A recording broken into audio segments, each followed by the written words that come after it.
Salut, je m'appelle Men.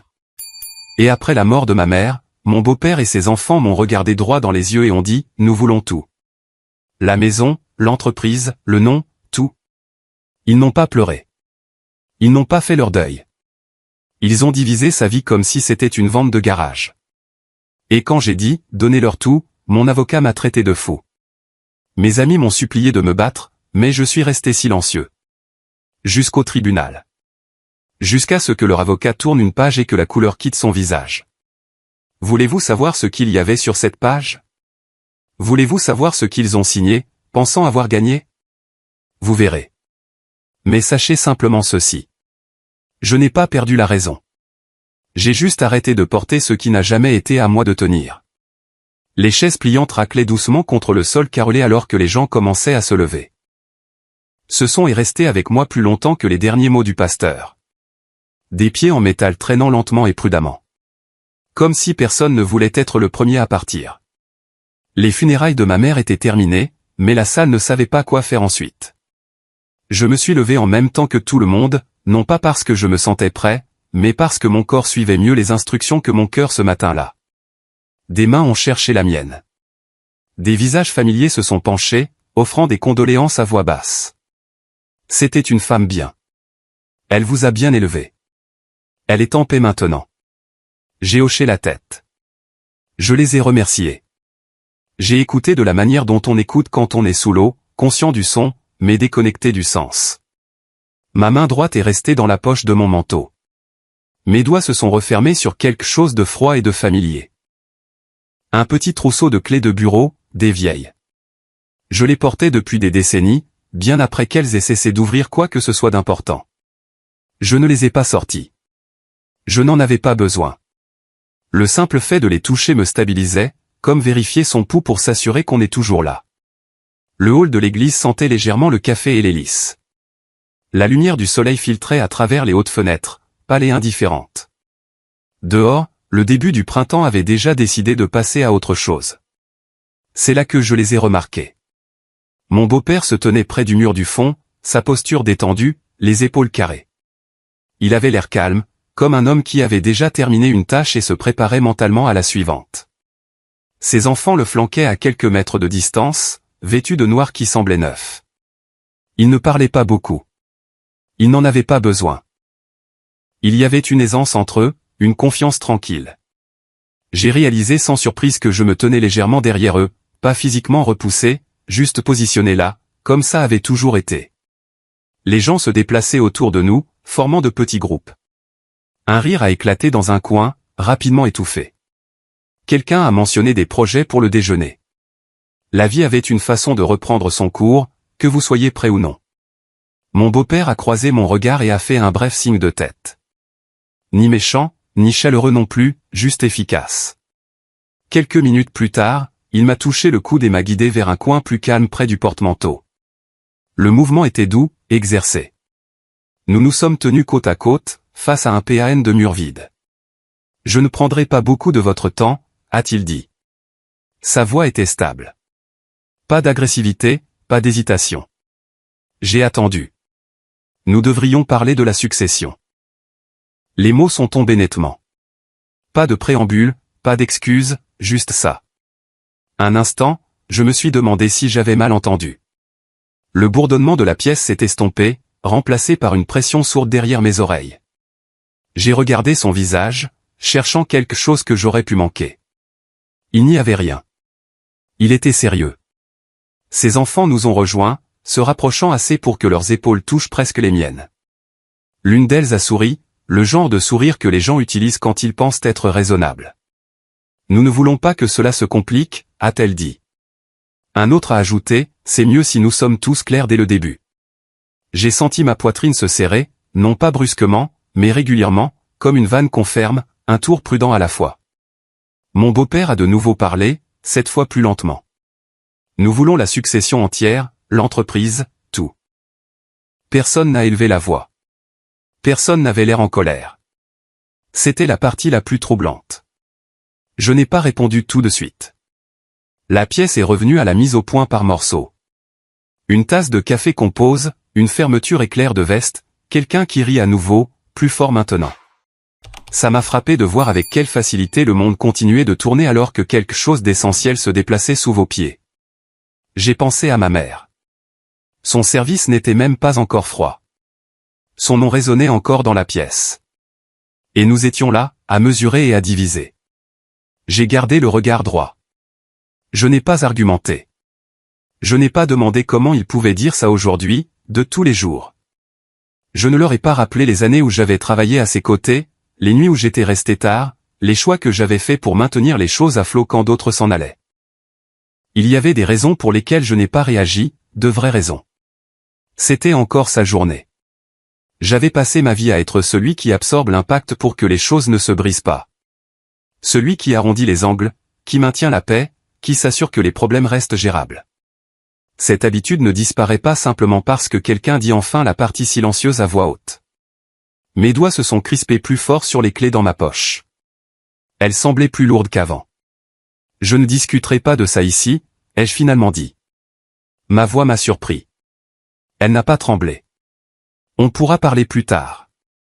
Cela a semblé les satisfaire. Bien sûr, a répondu rapidement mon beau-père. Un soulagement a traversé son visage. Disparu presque aussitôt qu'il était apparu. On organisera quelque chose. Ils se sont éloignés ensemble, parlant déjà à voix basse, passant déjà à autre chose. Je les ai regardés partir, conscient d'une petite réalisation précise qui se formait sous la surface de mon calme. Ils pensaient que mon silence signifiait mon accord. Ils pensaient que l'homme qui n'élevait pas la voix ne résisterait pas. Ils pensaient que c'était déjà réglé. Je suis resté là un instant de plus, laissant la pièce se vider autour de moi, les clés toujours pressées dans ma paume. Ils pensaient que le silence signifiait la reddition. Je ne suis pas rentré chez moi après les funérailles. Je ne pouvais pas m'asseoir dans cette cuisine silencieuse où sa tasse était encore près de l'évier, ni passer devant le fauteuil où elle pliait le linge avec les nouvelles qui bourdonnaient doucement à la télé. Au lieu de ça, j'ai conduit jusqu'au bureau. Le parking avait le même aspect. Les mêmes lignes délavées, la même rangée de voitures compactes appartenant au personnel de soutien.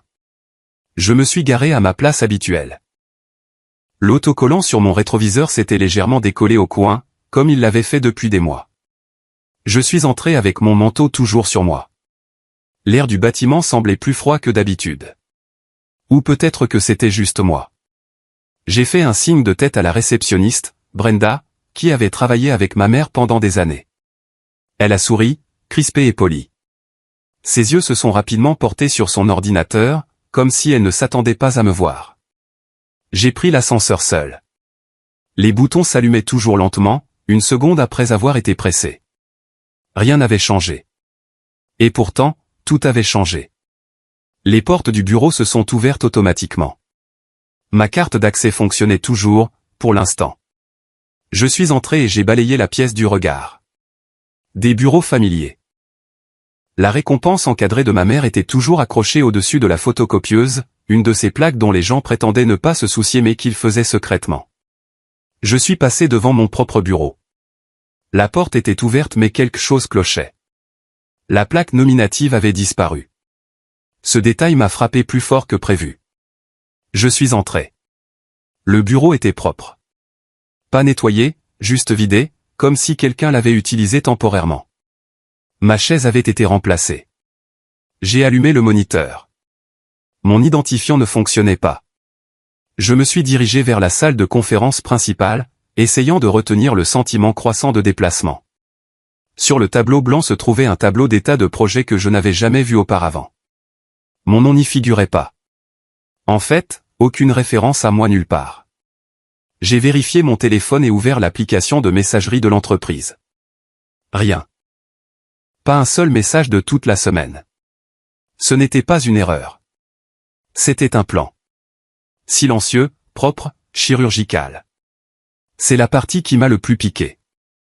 Pas la perte, mais l'élégance de la façon dont ils l'ont fait. Pas de confrontation, pas de réunion gênante, juste une suppression silencieuse. Les décisions nécessitaient maintenant une approbation, mais pas de moi. Les fournisseurs avec lesquels j'avais l'habitude de traiter copiaient maintenant quelqu'un d'autre. Les documents juridiques que j'avais signés des semaines auparavant étaient réacheminés. Ils m'avaient effectivement effacé sans dire un mot.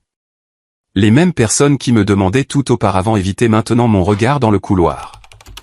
Je suis retourné à ma voiture en silence, agrippant le volant avant de mettre le contact. Mon reflet dans le rétroviseur avait l'air calme. C'était le danger d'être calme. Les gens prenaient ça pour de la faiblesse. Plus tard cette semaine-là, j'ai rencontré Marc, mon avocat. Il était le conseiller juridique de notre famille depuis 20 ans. Il portait les mêmes chaussures en cuir marron qu'il avait toujours portées. Éraflées au bout, mais cirées avec soin. Nous nous sommes rencontrés dans son bureau, les fenêtres entr'ouvertes juste assez pour laisser entrer l'air du Texas, qui portait toujours une odeur de poussière et un vague relent métallique. J'ai relu le testament, a-t-il dit en joignant les mains. Votre position est solide. Techniquement, votre mère a tout laissé conjointement en fiducie à vous et à votre beau-père, mais ces derniers amendements, ces derniers ajustements qu'elle a faits, n'ont jamais été déposés correctement. J'ai hoché la tête, sans surprise. Elle voulait que vous ayez le contrôle de l'entreprise, a-t-il ajouté. Ces notes sont claires, et franchement, c'est vous qui la dirigez. Vous avez les archives internes, les traces financières, la correspondance avec les clients. Point mais pas sa signature sur la version finale, ai-je interrompu. Non, a-t-il admis. Mais vous avez un dossier solide, très solide, et si nous agissons maintenant, nous pouvons bloquer tout transfert d'actifs supplémentaires. Je vais rédiger une motion d'urgence. Il cherchait déjà un bloc-notes juridique. Je n'ai rien dit. J'ai regardé au-delà de lui la photo sur son étagère de ses enfants, maintenant adultes. Je me souvenais quand il jouait sous son bureau. Vous ne voulez pas vous battre, a-t-il finalement dit, en m'observant attentivement. Ce n'est pas si simple, ai-je dit. Ce n'est pas juste une bataille juridique. C'est un enterrement. C'est le nom de ma mère qui est traîné dans des dossiers, des témoignages, des communications de pièces. Vous savez comment ils vont le présenter. Le fils amer qui s'accroche au pouvoir. Ils diront que je suis ingrat, que j'exploite le deuil. Marc a soupiré. Vous ne l'êtes pas. Vous défendez ce qui est juste. Je le sais, ai-je dit, mais savoir et faire sont deux choses différentes. Il a tapoté légèrement son stylo sur le bureau. Alors, que voulez-vous faire? J'ai pris une inspiration. Je veux attendre. Attendre quoi? Pour comprendre le jeu. Pour voir ce qu'ils pensent avoir déjà gagné. Ses sourcils se sont haussés, mais il n'a pas interrompu. Je ne suis pas prêt à faire du bruit, ai-je dit. Pas encore. C'est ce qu'ils attendent. Une réaction rapide, de l'émotion, un désordre public. Je veux en savoir plus avant de décider. Marc a secoué la tête lentement. Vous êtes calme. Trop calme. J'ai été calme toute ma vie, ai-je dit. C'est ce qui leur a permis de croire que je ne riposterais pas, il n'a pas essayé d'argumenter à nouveau. Il a juste fermé le dossier devant lui et s'est penché en arrière. Je n'ai pas peur du combat, ai-je dit. Je veux juste m'assurer que je sais exactement pourquoi je me bats. Il m'a longuement regardé. Il pense que vous êtes naïf. Il pense que j'ai peur de perdre. Le trajet de retour du bureau de Marc a été silencieux. Je n'ai pas allumé la radio. Je ne me suis pas arrêté. J'ai juste laissé les rues de Fort Worth défiler devant le pare-brise pendant que mes pensées se démêlaient lentement, comme le fil d'une vieille chemise qui se détache enfin après des années d'usure. Au moment où je suis rentré chez moi, le ciel s'était installé dans ce doux gris bleu texan. Pas encore sombre, mais presque. La lumière du porche s'est allumée alors que je déverrouillais la porte. Ce clic mécanique familier qui me rappelait autrefois qu'elle attendait à l'intérieur. Maintenant, il ne faisait qu'écho. J'ai accroché mon manteau, je me suis versé un verre d'eau et je me suis assis à la table de la cuisine, la même table que j'avais aidé à choisir à l'époque où elle voulait quelque chose de solide, pas de joli. Elle disait toujours que les meubles devaient survivre à vos humeurs. La maison était silencieuse. Pas d'appel téléphonique, pas de mais, pas un seul coup à la porte. Alors, j'ai sorti les vieux dossiers de l'entreprise que je gardais dans un tiroir depuis des années. Des archives papier, des notes de clients, des corrections manuscrites sur des contrats que nous n'avions jamais numérisés. Je les ai étalés sur la table et je les ai fixés. Pas pour trouver des réponses, pas encore. Juste pour voir ce qui remontait. C'est là que ça a commencé. La mémoire, non invitée et précise. Des nuits tardives au bureau, les lumières à moitié éteintes, le bourdonnement du distributeur automatique plus fort que la conversation. Mon demi-frère sautant des réunions, puis se vantant dans la salle de pause d'avoir délégué. Je le couvrais. Je l'ai toujours fait. Ma mère me lançait ce regard reconnaissant, celui qui disait « Tu comprends comment faire avancer les choses. Pas de prime, pas de titre, juste tu es doué pour gérer les choses discrètement. » Ou l'année où nous avons perdu un client clé. Tout le monde a paniqué. Mon beau-père a blâmé un associé junior devant toute l'équipe. Je suis resté tard ce week-end-là et j'ai refait la présentation à partir de zéro. Quand le client est revenu, le mérite est allé à la direction. Je n'étais même pas mentionné dans l'email de résumé. À l'époque, j'ai haussé les épaules. C'est juste une affaire de famille, me disais-je. Pas de quoi en faire un plat. Mais ce soir, cette phrase avait un goût de poison. Ce n'était pas juste une affaire de famille. C'était une habitude. Un schéma que je les avais laissés façonner autour de moi. J'étais devenu le type qui comblait les lacunes, réparait les dégâts et restait en dehors des photos. Et ils aimaient ça. Les dossiers devant moi se sont un peu brouillés. J'ai cligné des yeux, j'ai pressé mes doigts contre mes yeux. La maison a craqué quelque part derrière moi. Puis un son plus silencieux a émergé. Quelque chose en moi, se fissurant. Ils ne m'ont pas exclu parce que j'étais faible. Ils m'ont exclu parce que je rendais les choses plus faciles en disparaissant. J'étais prévisible, silencieux, loyal, utile. Pas essentiel. J'ai fermé le dossier du dessus, j'ai passé ma main sur le bord de la table et je me suis assis en arrière. Une scène m'est venue à l'esprit, une à laquelle je n'avais pas pensé depuis des années. Il était tard. Ma mère venait de rentrer d'un dîner auquel elle ne voulait pas assister. Elle avait l'air fatiguée, son maquillage à peine estompé, ses yeux lourds. Je lui avais demandé si elle allait bien. Elle s'est versé un verre d'eau et est restée longtemps à l'évier avant de se tourner vers moi. « Je suis désolée », a-t-elle dit. J'ai demandé pourquoi. Elle a souri, triste et fatiguée. Juste pour comment les choses sont. Elle n'en a jamais dit plus. Je n'ai pas insisté. J'ai pensé qu'elle parlait du stress, de l'entreprise, de la dynamique familiale. Mais ce soir, ce souvenir m'a frappé différemment. Elle savait. Elle voyait la façon dont il m'utilisait, la façon dont elle laissait faire, parce que ça maintenait les choses à flot. Parce que c'était plus facile. Et je l'ai laissé faire. J'ai regardé le vieux trousseau de clés posé à côté des dossiers. Ce n'étaient plus des outils. C'étaient des artefacts, la preuve de la durée pendant laquelle j'avais joué le rôle dont ils avaient besoin. Pas le fort, pas l'intelligent, celui qui s'assurait que personne d'autre n'ait à porter trop de poids. Le raisonnable. Ce titre me semblait autrefois un badge d'honneur discret. Maintenant, il me semblait une cage. J'ai ramassé les clés, j'ai senti leur poids dans ma paume. Pas un poids symbolique, de l'acier solide et réel. Le genre de poids qu'on ne remarque pas jusqu'à ce que vos doigts commencent à vous faire mal à force de le tenir trop longtemps. Je les ai posés et j'ai ouvert un nouveau dossier. Celui-ci contenait de vieux emails imprimés, des notes chronologiques, des directives griffonnées, des choses que personne d'autre n'avait pris la peine de garder. Je n'avais pas prévu de me présenter au tribunal le lendemain matin. Je n'étais pas prêt à déposer quoi que ce soit. Je n'étais même pas encore sûr de mon prochain mouvement. Mais je savais que quelque chose avait changé. Je ne les protégerais plus. Pas par loyauté, pas par habitude, pas pour maintenir la paix. Pas quand ils avaient décidé que je ne comptais pas. J'ai commencé à trier les papiers par année, à étiqueter les dossiers, à marquer les détails que je connaissais par cœur mais que je n'avais jamais documentés. Je ne le faisais pas pour les punir.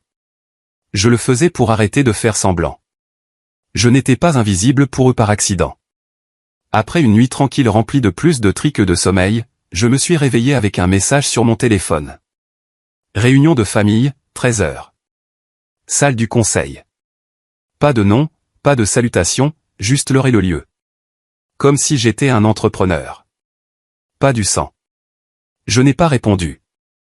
Je me suis juste présenté. La salle de conférence était presque identique à celle que j'avais laissée quelques mois auparavant. Table en acajou poli, chaises en cuir, ce même buffet poussiéreux avec du café intact. Mais l'énergie, elle avait changé. Je pouvais la sentir avant même d'ouvrir la porte. L'air avait changé. Ils étaient déjà là. Mon beau-père à la tête de la table, flanqué de ses deux enfants.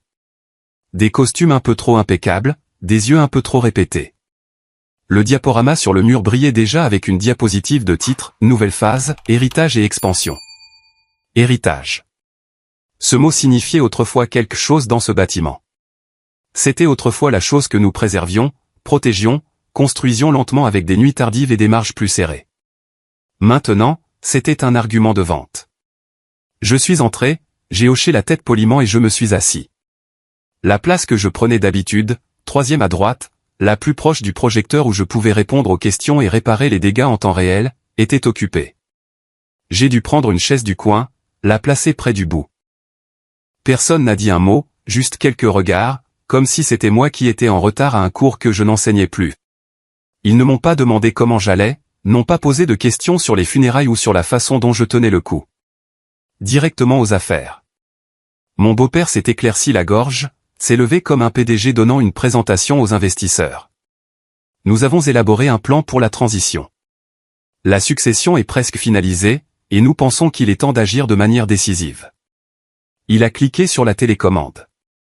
Diapositive 1, projection. Diapositive 2, changement de marque. Diapositive 3, rationalisation des responsabilités de la direction. Pas de dette, pas de contrat en cours, pas de mention du procès avec le fournisseur qui dormait dans un dossier que je savais qu'il n'avait pas lu. Tout était si propre, de la fiction habillée en police d'entreprise. Sa fille est intervenue avec enthousiasme, montrant la partie du plan où elle dirigerait les opérations.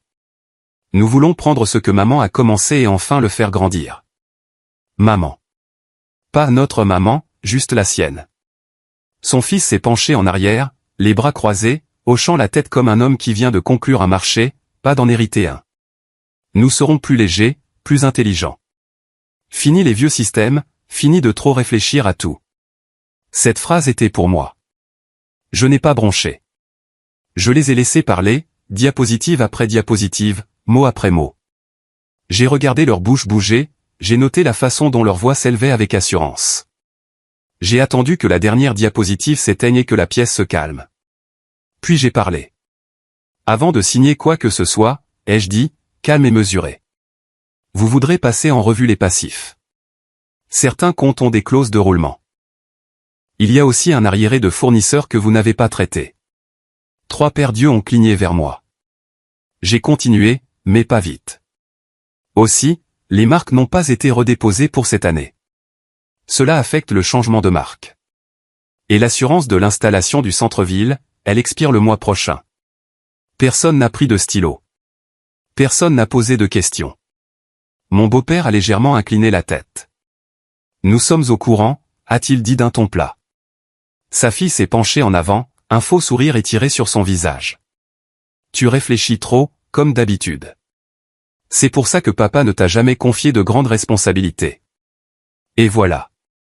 Pas un débat, un rejet. Son fils a gloussé. Toujours à chercher ce qui ne va pas au lieu de ce qui est possible. Je n'ai pas répondu tout de suite. J'ai laissé le silence s'installer. Je leur ai laissé voir que je n'étais pas secoué. Puis j'ai hoché la tête. Une seule fois. Très bien. Je me suis penché en arrière dans ma chaise, j'ai posé mes mains sur mes genoux. Je les ai regardés, pas en colère, pas brisés, juste les voyant clairement. Ils n'écoutaient pas. Ils ne l'avaient jamais fait. Ils pensaient que les faits étaient des frictions, que les avertissements étaient de la négativité, que la prudence était de la faiblesse.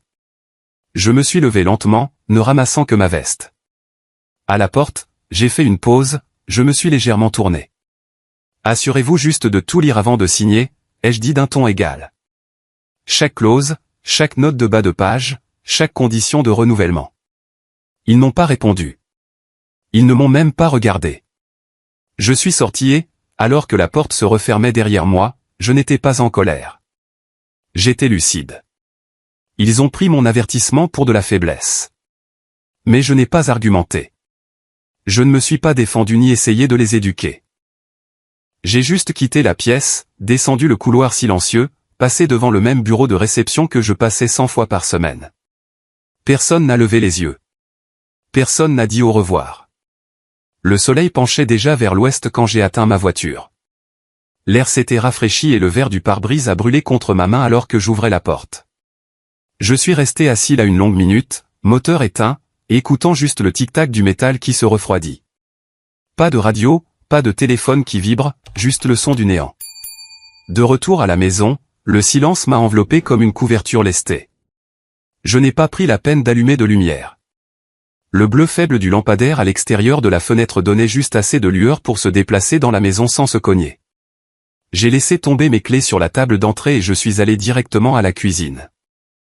Mon corps semblait plus vieux qu'il ne l'était ce matin, comme si j'avais ajouté une décennie en un après-midi.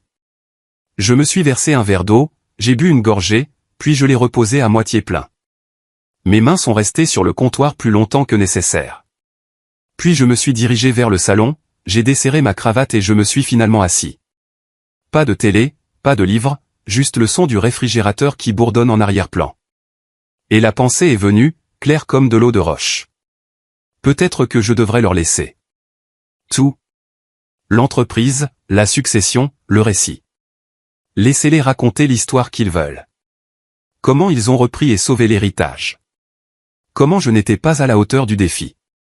Laissez-les le raconter à leur manière. Est-ce que ça compterait vraiment à la fin?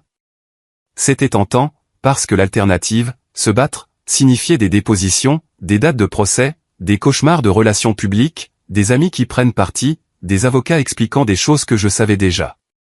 Le nom de ma mère traînait dans des déclarations juridiques froides, ses intentions réduites à des clauses et des notes de bas de page. J'ai imaginé les gros titres, les commérages. Il est amer. Il essaie d'arrêter la nouvelle génération. Il est juste en colère de ne pas être le favori. Peut-être qu'ils avaient raison. Peut-être que j'étais en colère. Fatigué aussi. Fatigué de porter des choses que personne n'a jamais vues. J'ai pris mon téléphone.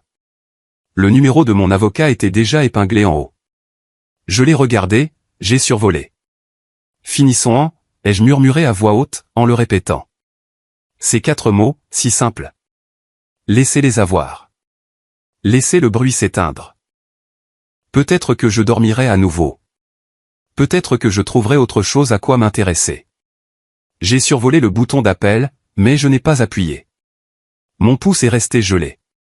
Au lieu de cela, je me suis levé presque sans m'en rendre compte et je suis retourné vers la cuisine. Le verre d'eau était toujours sur le comptoir, intact. Mais ce qui a attiré mon attention, ce n'était pas le verre. C'était le tiroir à côté. Je l'ai ouvert par habitude. Je n'y avais pas regardé depuis des années. À l'intérieur se trouvaient de vieux dossiers, des documents de l'entreprise, des dossiers fiscaux, le désordre habituel d'une vie vécue près d'une entreprise familiale. J'ai fouillé dedans sans but. Juste des mains déplaçant du papier jusqu'à ce que je le voie.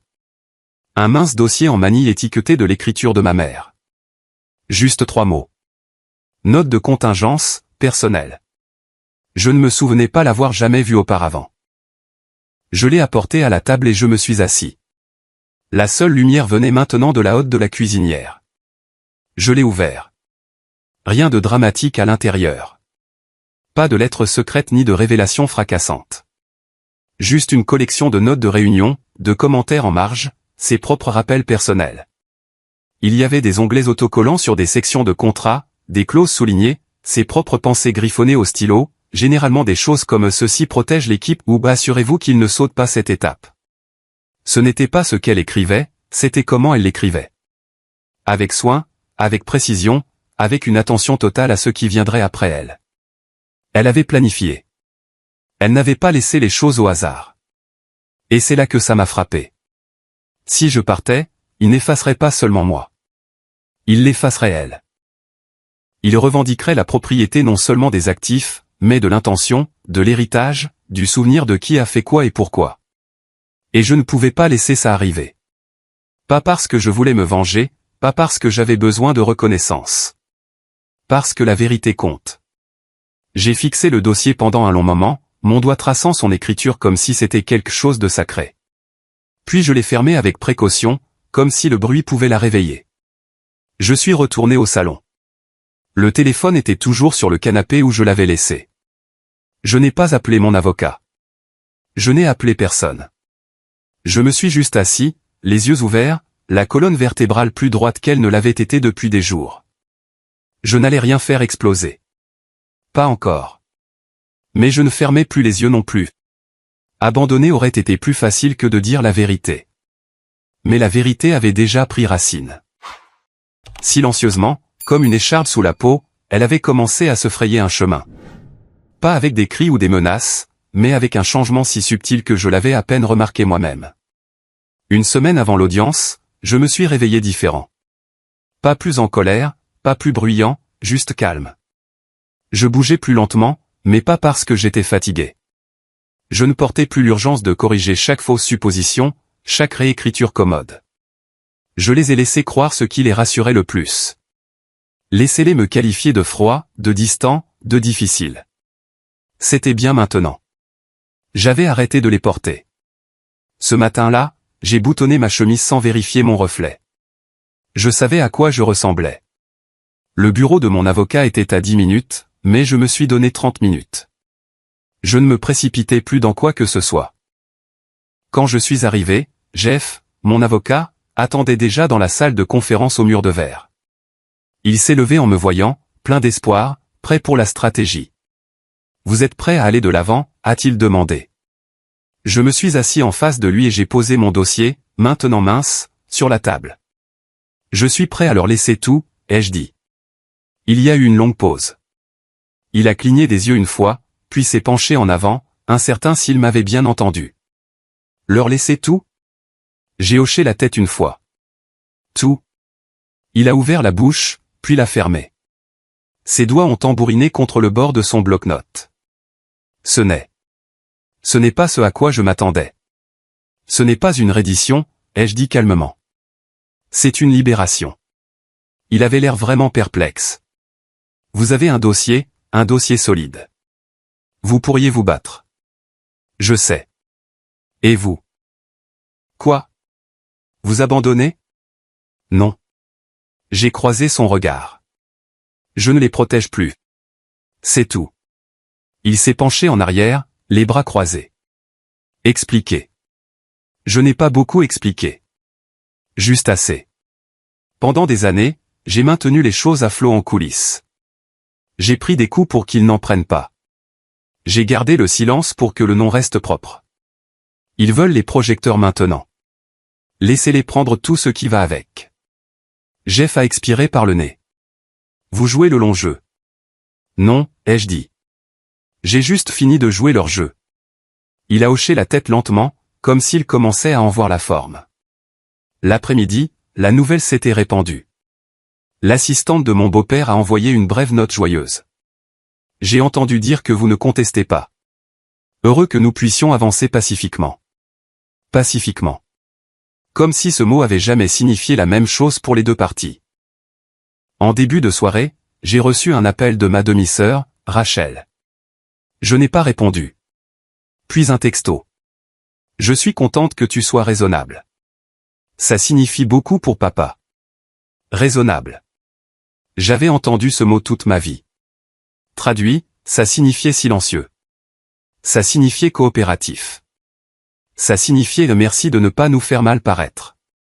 Ils ont pris ma décision comme une concession, comme si j'avais enfin accepté ma place sur la touche. Ils n'y ont pas vu la vérité. Plus tard cette semaine-là, je les ai croisés brièvement dans un endroit neutre. Ils étaient tous là. Rachel, les bras croisés en signe de victoire. Evan, mon demi-frère, faisant la conversation. Il ne le pensait pas. Mon beau-père, tout sourire et charme. J'apprécie que tu n'aies pas fait traîner les choses, a-t-il dit en me serrant la main comme si nous étions à nouveau des partenaires commerciaux. Il faut un vrai homme pour savoir quand se retirer. J'ai souri, un petit sourire. Pas parce que j'étais d'accord, mais parce que ça n'avait plus d'importance. Assurez-vous juste de tout lire avant de signer, ai-je dit. Rachel a ri légèrement. On a des gens qui s'en occupent. J'en suis sûr. Je ne me suis pas attardé. Je n'ai pas expliqué. Je les ai laissés continuer à croire qu'ils avaient gagné quelque chose. Cette nuit-là, à la maison, j'ai posé mes vieilles clés de bureau sur le bureau où ma mère faisait les impôts de notre famille. Pendant des années, ces clés avaient été un symbole de devoir. Maintenant, ce n'était que du métal, froid, sans poids. Pour la première fois, je ne pensais pas à ce que j'avais perdu. Je pensais à ce que je n'aurais plus jamais apporté. Les emails, les chuchotements, les demandes à huis clos. La façon dont il se penchait sur moi quand les choses se fissuraient, mais ne me créditait jamais quand elles tenaient. Maintenant il pouvait tout porter. Il pensait avoir gagné. Et avec cette illusion en place, ils sont devenus plus bruyants. Je l'ai remarqué 3 jours après avoir dit à mon avocat que je ne contesterais pas. Le changement n'était pas dans la paperasse ou les dates de procès. C'était dans leur posture. La suffisance, la façon dont ils remplissaient chaque pièce comme si la victoire leur donnait de l'oxygène. Soudain, je n'étais plus seulement oublié. J'étais réécrit. J'en ai eu vent par une connaissance commune. Un homme plus âgé qui avait connu ma mère pendant des décennies, quelqu'un dont le silence avait toujours signifié la loyauté. Il m'a arrêté devant l'épicerie. J'ai entendu dire que tu te retirais, a-t-il dit, comme si c'était une nouvelle que je n'avais pas vécue. Puis il a ajouté, prudent mais curieux, ils ont dit que tu n'étais jamais vraiment impliqué. Je n'ai rien dit au début. Je l'ai regardé de la manière dont on regarde un homme qui n'a entendu qu'un côté de l'histoire mais ne l'a pas encore réalisé. Puis j'ai hoché la tête une fois et j'ai dit, c'est ce qu'il raconte. Il a haussé les épaules. Quelque chose à propos de la pression qui n'est pas pour tout le monde. Cette nuit-là, j'ai reçu 3 autres appels. D'anciens collègues, un ancien investisseur, l'une des amies de maman de son cercle d'église. Chaque appel différent, mais chacun d'eux portait une version de moi qui n'existait pas. J'ai entendu dire que tu n'es pas fait pour la politique. Je suppose que tu n'as jamais voulu de l'entreprise après tout. J'ai toujours pensé que tu étais le silencieux. Il s'avère que tu étais juste parti. Parti. Je suis resté avec ce mot plus longtemps que prévu. Pas en colère, même pas blessé, vraiment. Juste calme. Il ne m'attaquait pas directement. Pas de mais, pas de messages vocaux, juste des chuchotements dispersés et inoffensifs en eux-mêmes. Mais ensemble, ils peignaient un tableau, un qui faisait de moi le fantôme de l'histoire. Je n'étais pas surpris, mais je mentirais si je disais que ça ne m'a pas piqué. Il y a eu des moments où j'ai rédigé des messages tard dans la nuit, des notes à moitié écrites défendant la vérité.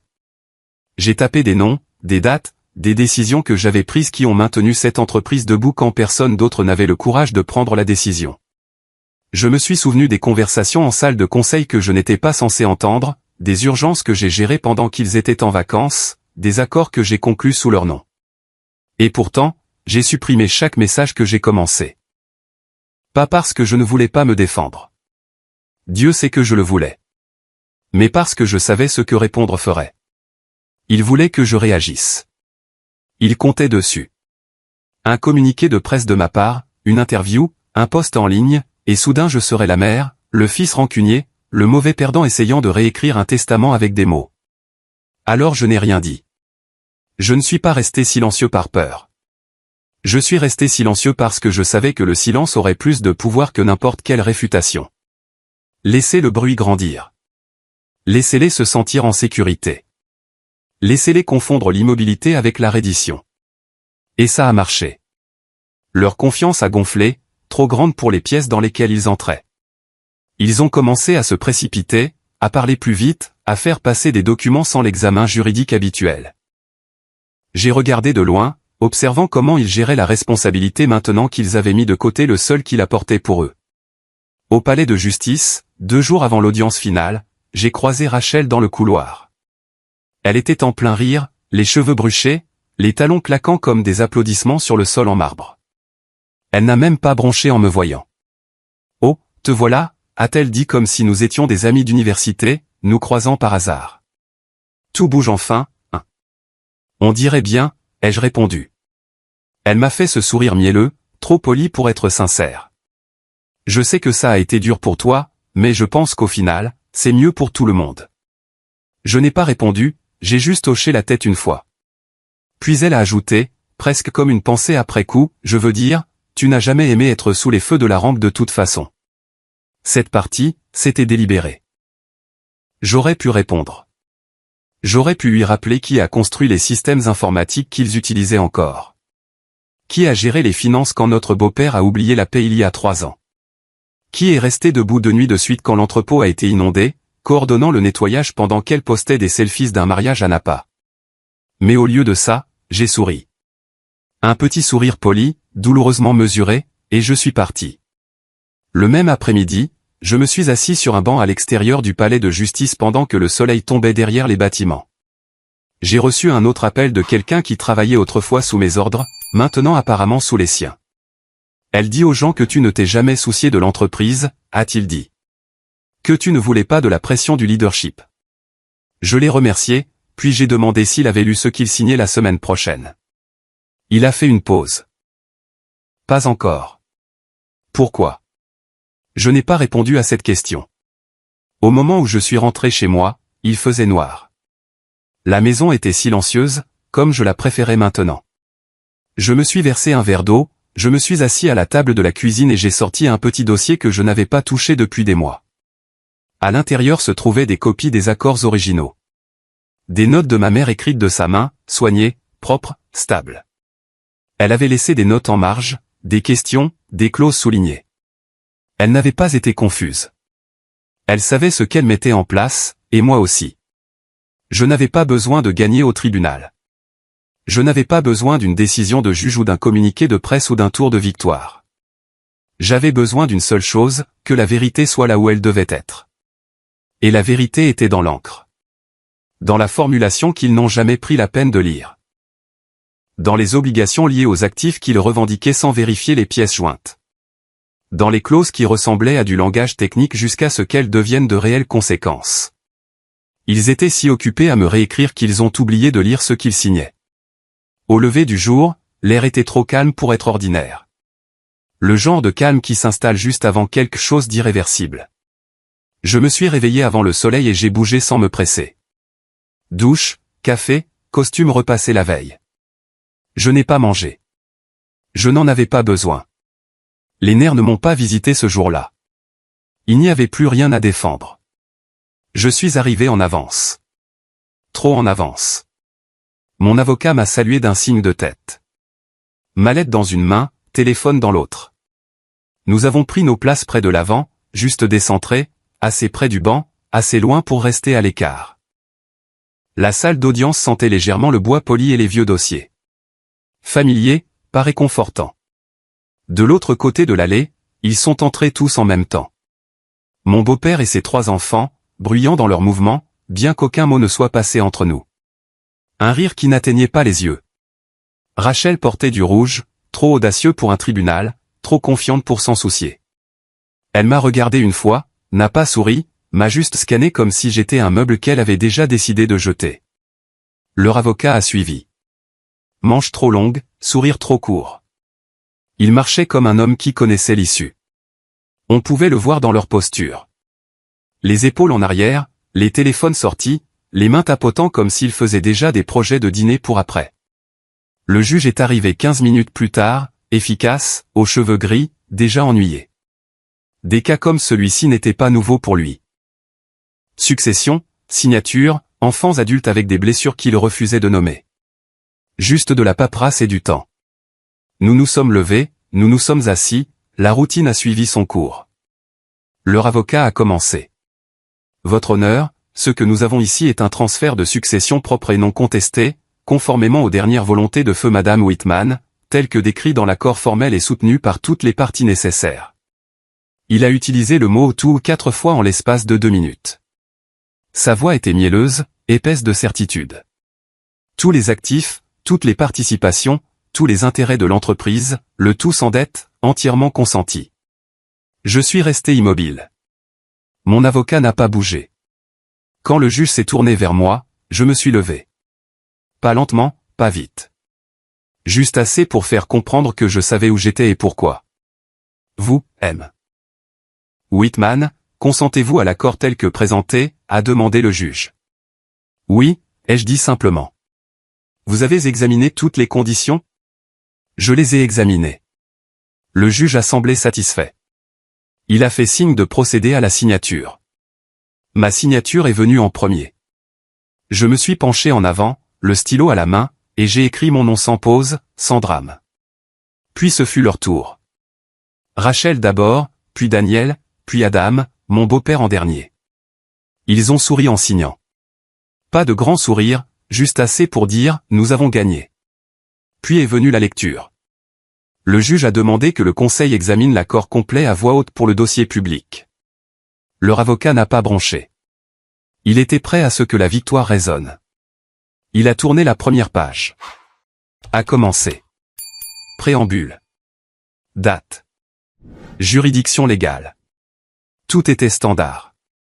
Il a tourné la page. Section 14. Il a commencé, puis s'est arrêté. Ses yeux n'ont pas bougé. Ils sont restés fixés sur une ligne. Il n'y a pas eu de halètement, pas de papier qui tombe, pas de musique dramatique. Juste l'immobilité. Il a cligné des yeux une fois, a avalé une fois, puis a levé les yeux. D'abord vers le juge, puis vers moi. Silence. Le juge s'est éclairci la gorge. Conseil? Oui, votre honneur, a dit l'avocat, la voix sèche. Je vais continuer. Mais son ton avait changé, et la pièce aussi. Section 14, a-t-il répété. Clause de prise en charge des passifs. Il l'a lu à voix haute, mot pour mot. La clause était simple, sans ambiguïté et dévastatrice. Tous les passifs, y compris les obligations contractuelles en cours, les impôts fonciers, les rémunérations différées et les réclamations en litige en cours, seront assumés en totalité par les bénéficiaires lors du transfert des actifs de la succession. Les mots sont restés en suspens. Personne n'a bougé.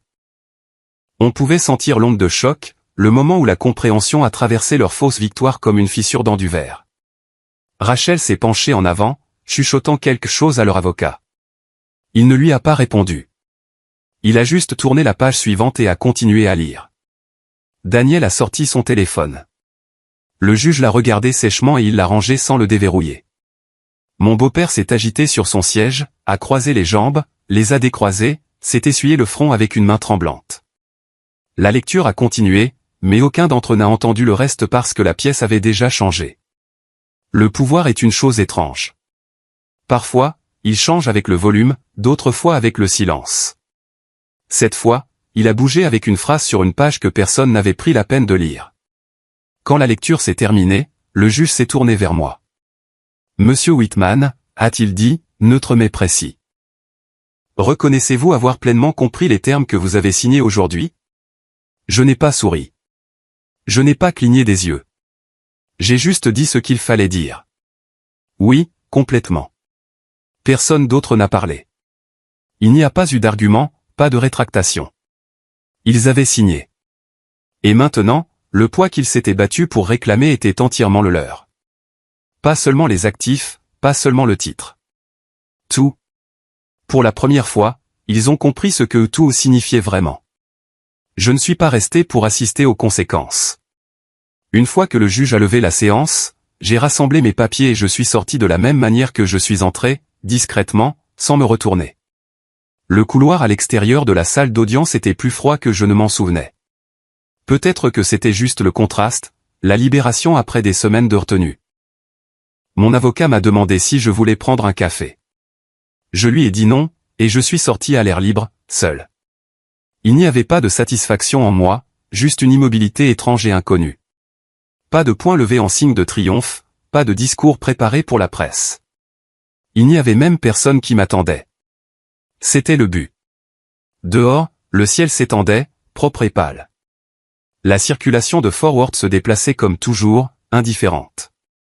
Je suis resté un moment sur les marches du palais de justice, non pas parce que j'avais besoin de réfléchir, mais parce que pour une fois, je n'en avais pas besoin. Leur avocat a évité mon regard en passant. Je n'attendais pas d'excuses de sa part, ni de la part d'aucun d'entre eux, et je n'en avais pas besoin. Dans les jours qui ont suivi, des nouvelles ont filtré par les canaux dont j'étais discrètement sorti. Des amis qui siégeaient encore dans des salles de conseil m'ont parlé de réunions d'urgence, d'états financiers à moitié terminés, d'obligations qui avaient été autrefois enterrées sous des titres propres et des listes d'actifs. Certains ont souri en me le disant, d'autres ne savaient pas quoi dire. Je n'ai répondu à rien de tout cela. Le poids n'était plus le mien. Un matin, peut-être une semaine et demie après l'audience, mon téléphone s'est allumé avec son nom, Steven Whitman. Pas de message joint, juste un appel. Il a sonné 5 fois, puis s'est arrêté. J'ai regardé l'écran s'éteindre. 2 minutes plus tard, un message vocal est arrivé. Je ne l'ai pas écouté tout de suite. J'ai fini ce que je faisais, plié une chemise, je crois, et je me suis versé un verre d'eau. Quand j'ai finalement appuyé sur Play, je me tenais près de la fenêtre de la cuisine. Et, c'est Steve. Il s'est éclairci la gorge.